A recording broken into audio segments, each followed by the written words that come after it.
ناظرین السلام علیکم۔ ناظرین آپ دیکھ رہے ہیں گفتار نیوز چینل۔ گفتار نیوز چینل میں آج محکمہ صحت سندھ کی خبر ہے۔ محکمہ صحت سندھ کے سیکریٹری طاہر حسین سانگی نے ایک نوٹیفیکیشن جاری کرتے ہوئے رورل ہیلتھ سینٹر کنگری ولیج پیر پگارا کے میڈیکل سپرنٹنڈنٹ ڈاکٹر برکت علی کاہر کا تبادلہ کر کے خیرپور میرس کا نیا ڈسٹرکٹ ہیلتھ افسر مقرر کیا ہے۔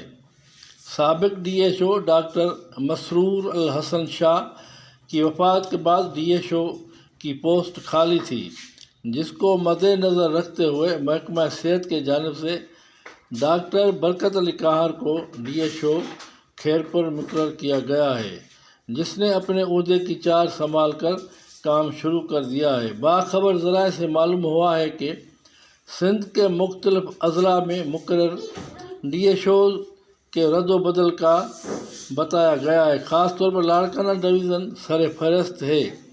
ڈسٹرکٹ لاڑکانہ کی ڈی ایچ او کی کارکردگی کے خلاف مختلف قسم کی شکایات کا فائل بھرے پڑے ہیں، لیکن بااثر ہونے کی وجہ سے ابھی تک لاڑکانہ میں بیٹھ کر محکمہ صحت سے نوٹ چھاپنے میں مصروف ہیں۔